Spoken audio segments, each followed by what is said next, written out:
अस्सलाम वालेकुम। आज है 10 सितंबर 2019 और आज मैं आपसे डॉन का एक और एडिटोरियल शेयर कर रहा हूँ। यह है हाल्टिंग अफ़गान टॉक्स। आपने ये सुना होगा कि प्रेसिडेंट ट्रंप ने जो है वो तमाम बातचीत करने से इनकार कर दिया था अफ़गान तालिबान जो हैं इनके साथ, तो उस हवाले से ये एडिटोरियल है। इसमें कह रहे हैं An unexpected tweet from US President Donald Trump has put the brakes on the Afghan peace talks, giving rise to fears that the hard-won gains for a transition of power in Afghanistan may have been reversed. अब इसमें Donald Trump ने एक unexpected tweet किया था, यानी कि ये expect नहीं किया जा रहा था कि वो इस तरीके से बातचीत को ख़त्म कर देंगे। उस ट्वीट की वजह से क्या हुआ, has put the breaks on the Afghan peace talks. ये बात की जा रही थी कि अफ़गानिस्तान में अमन लाने की बात की जा रही थी अफ़गान हुकूमत और तालिबान के दरमियान, वो जो है उस पर ब्रेक्स लग गई, giving rise to fears that the hard won gains for transition of power in Afghanistan में हैव बीन रिवर्स्ड।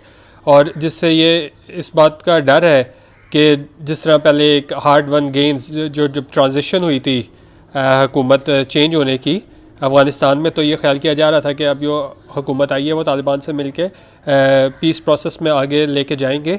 लेकिन डोनाल्ड ट्रंप के इस अमल से ये खदशा ज़ाहिर किया जा रहा है कि अब अफ़गानिस्तान में अमन कायम नहीं हो सकेगा, और जितनी भी पहले कोशिशें की गई थी वो इससे ऐसा लगता है कि मे हैव बीन रिवर्स्ड, कि वो रिवर्स्ड हो जाएंगी। Mr. Trump stunned many people on Saturday evening when he announced that he was supposed to meet senior leaders of the Afghan Taliban and Afghan President Ashraf Ghani at Camp David on Sunday. अब यहाँ तक हम इसको देखते हैं। Mister Trump ने लोगों को हैरान कर दिया जब उन्होंने सैटरडे इवनिंग को अनाउंस किया, जब वो उन्होंने मिलना था अफगान तालिबान की सीनियर लीडरशिप से और अफगान प्रेसिडेंट अशरफ गनी से। कहाँ पे मिलना था? कैंप डेविड में संडे को।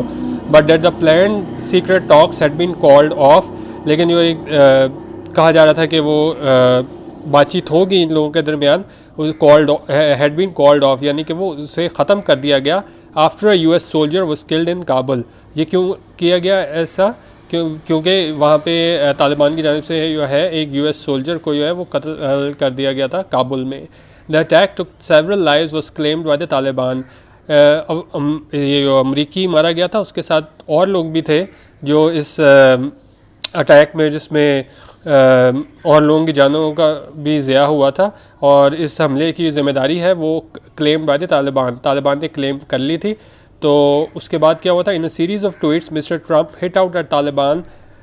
उसके बाद उन्होंने काफ़ी ट्वीट्स किए जिसमें उन्होंने तालिबान को निशाना बनाते हुए कहा कि asking what kind of people would kill so many. उन्होंने कहा ये किस किस्म के लोग हैं जो इतने लोग मार रहे हैं, in order to seemingly strengthen their bargaining position, कि वो सिर्फ इस वजह से वो मार रहे हैं ताकि वो अपनी जो पोजीशन है उसको स्ट्रेंथन कर सकें।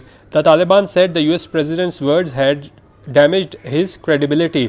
अब तालिबान का कहना था कि जो अल्फाज इस्तेमाल किए हैं यूएस प्रेसिडेंट ने अफगान तालिबान के बारे में, इससे इनकी जो क्रेडिबिलिटी है वो मुतासर हुई है, डैमेज हुई है। क्रेडिबिलिटी को हम इसका अगर मीनिंग देख लें क्या होता है, तो ये आप देख लें, क्रेडिबिलिटी कह रहा है reputation impacting one's ability to be believed. तो अब यहाँ पे हम ये देख लेते हैं आगे। And they have warned of more American deaths. अब इन्होंने अफगान तालिबान ने कहा है कि इन्होंने वार्न किया है कि मज़ीद अमेरिकन डेथ्स भी इनको अब देखना पड़ेंगी, क्योंकि इन्होंने अब यहाँ पे जो है पीस टॉक्स उसको ट्रंप ने ख़त्म कर दिया है। There is no doubt that Taliban continuing onslaught. Onslaught को भी हम देख लेते हैं क्या है। ऑन स्लॉट हमारे पास होता है अ फियर्स अटैक। अब इसमें हम देख लेते हैं तालिबान कंटिन्यूइंग ऑन स्लॉट, जो इनका फियर्स अटैक जो इन्होंने किया है, और टू बी स्ट्रांगली कंडेम्ड, कि इसे कंडेम किया जाना चाहिए जिसमें लोग मारे गए थे। The groups hardline position of bringing guns to the negotiating table is inconsistent with the goal of peace and has justifiably angered the US administration. अब ये जो तालिबान वालों उनका ग्रुप जो है, अब ये क्या कर रहे हैं, of bringing guns to the negotiating table, क्योंकि एक तरफ वो कह रहे हैं कि हाँ जी ठीक है हम ट्रंप से मिलके कोई अमन की तरफ जाते हैं, और दूसरी तरफ वहाँ पे काबुल पे उन्होंने हमला कर दिया, तो उस बारे में बात कर रहे हैं। Bringing guns to the negotiating table, ये क्या है? इनकंसिस्टेंट है with the goal of peace and has justifiably angered the US administration. तो हम इसमें यूएस एडमिनिस्ट्रेशन को भी ज़्यादा दोष नहीं दे सकते, क्योंकि अब एक काम करें, एक तरफ वो बात कर रहे हैं, बातचीत से मसले हल करने की कोशिश करें, दूसरी तरफ काबुल में वो हमले कर रहे हैं। But to respond to the Taliban's violence in the manner adopted by Mr. Trump is not only ineffectual, लेकिन उन्होंने कहा इन तमाम बातों के बावजूद भी ये तालिबान वायलेंस जो कर रहे हैं उसके इन्होंने जिस तरह जवाब दिया मिस्टर ट्रंप ने वो ना सिर्फ इनफेक्चुअल होगा, इनफेक्चुअल हमारे पास क्या होता है, इनफेक्चुअल है हमारे पास अनेबल और इनसफिशिएंट टू प्रोड्यूस इफेक्ट, यानी कि जिसका कोई इफेक्ट ना हो. It is also self destructive ये जो है सेल्फ डिस्ट्रक्टिव है, यानी खुद तबाह करने वाली चीज़ है. अब इसमें आगे कह रहा है mister Trump's arbitrary decision. Arbitrary हमारे पास क्या होता है, आर्बिट्रेरी हमारे पास है बेस्ड ऑन इंडिविजुअल डिस्क्रिशन और judgment, not based on any objective distinction, perhaps even made at random, यानी कोई बिल्कुल ही रैंडम आप तरीके से कोई डिसीजन ले लें अपने तौर पे. Mister Trump's arbitrary decision has greatly undermined, undermined हमारे पास क्या आ जाता है, अंडरमाइंड हमारे पास है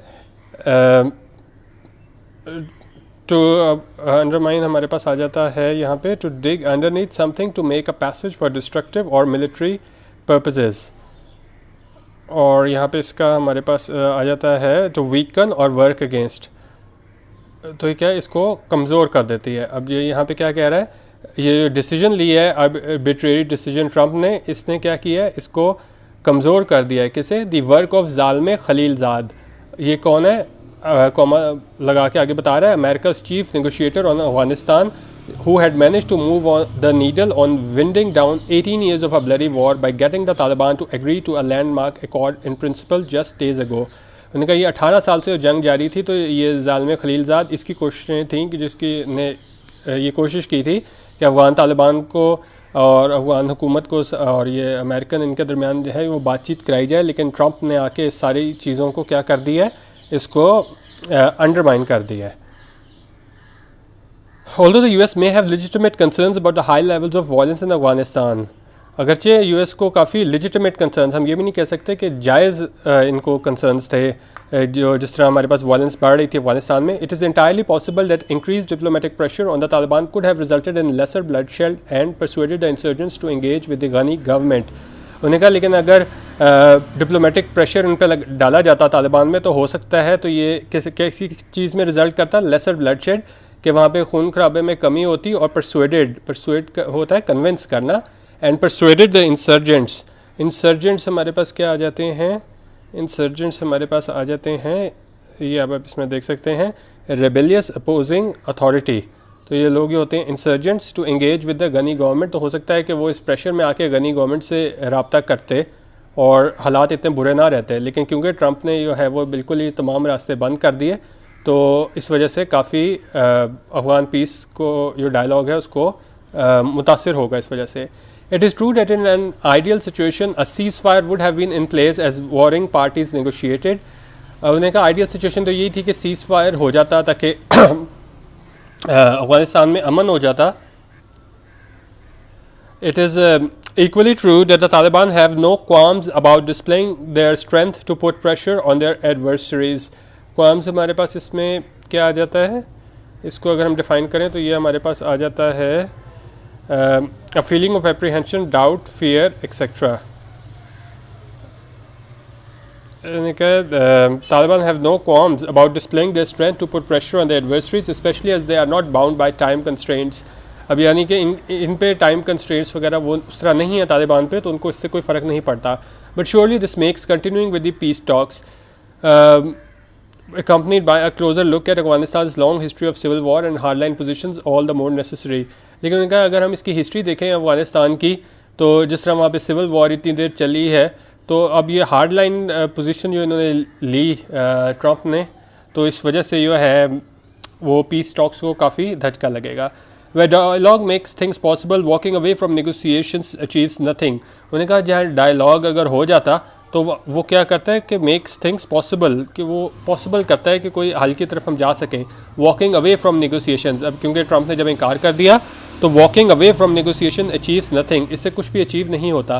calling of the talks, calling of का मतलब ख़त्म करना. अब कॉलिंग ऑफ द टॉक्स इन्होंने बातचीत का दरवाज़ा जो है उसको बंद कर दिया इसने, ट्रंप ने, will hardly lead to the change in the current situation that the American are hoping for. तो अमेरिकन तो होप कर रहे थे कि जी इसमें अमन होगा, लेकिन जो इस तरीके से जो इनकार किया गया है तो उसके बाद will hardly lead to change. तो ये एक्सपेक्ट हम नहीं कर सकते कि जो करंट सिचुएशन है वो चेंज होगी। In fact arbitrary move by US president, in fact लेकिन असल में क्या होगा कि जो यूएस प्रेसिडेंट ने जो आर्बिट्रेरी मतलब खुद साख्ता तौर पे जो एक डिसीजन ले लिया, will only intensify the cycle of violence. ना सिर्फ वो इंटेंसिफाई यानी वो बढ़ाएगी वायलेंस को अफगानिस्तान में, एंड क्रिएट मोर अनसर्टनटी, गैर यकीनी की सूरत हाल in the region, and create more uncertainty in the region, गैर यकीनी सूरत हाल पैदा करेगी रीजन में। The Trump administration should know better that to look for quick fix solutions to the Afghan war। उन्होंने कहा ट्रम्प एडमिनिस्ट्रेशन को बेहतर तौर पे पता होना चाहिए था then to look for quick fix solutions to the Afghan war. मतलब कि वो ढूंढे क्या quick fix solutions to the Afghan war, तो उनको इस चीज़ का पहले पता होना चाहिए था कि ये हम अगर इनकार कर देंगे तो इससे जो है वो अमन नहीं आ सकेगा। Meanwhile any dreams of a foreign policy win before the next US election must give way to the realization that Afghanistan is too serious a matter to domestic politics. उन्हें क्या अब अगर इस चीज़ का ख्वाब देखना कि फॉरेन पॉलिसी विन अमेरिका की जानिब से कि अगर वो अमन कायम करने में कामयाब हो जाएं कब, before the next US election, तो अब इससे क्या होगा अगर वो ट्रम्प अगर कामयाब हो जाता है तो ज़ाहिर है ये उसके लिए बहुत वो बड़ी बात होगी। वहाँ पे जाके वो कह सकेगा कि देखें मैं इतना ख़तरा था अमेरिकी अवाम को तालिबान से, तो मैंने वो ख़त्म करवा दिया है।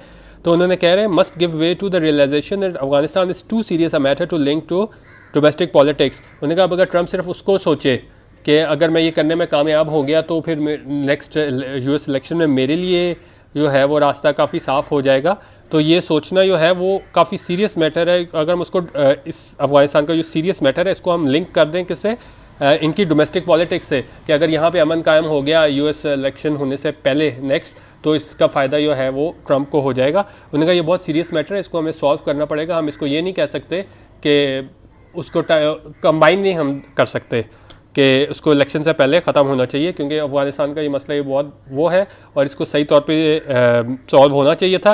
लेकिन जो ट्रम्प का जो आर्बिट्रेरी डिसीजन है इससे पूरे रीजन में जो है वो काफ़ी अमन की कोशिशों को धचका लगेगा। तो ये आज की एक और एडिटोरियल मैंने आप शेयर की। आज मैंने क्योंकि छुट्टी थी तो आज काफ़ी आपसे एडिटोरियल शेयर कर दी हैं। वीडियो देखने का बहुत शुक्रिया, अल्लाह हाफिज़। और आप डॉन न्यूज़ एडिटोरियल्स अब मैंने नाम कर दिया इसका, क्योंकि यहाँ पे सिर्फ एडिटोरियल्स शेयर होंगे। और आप कमेंट में ये भी बता सकते हैं क्या फ्रंट पेज भी शेयर किया करूँ या सिर्फ एडिटोरियल ही शेयर करूँ। ठीक है, वीडियो देखने का बहुत शुक्रिया, अल्लाह हाफिज़।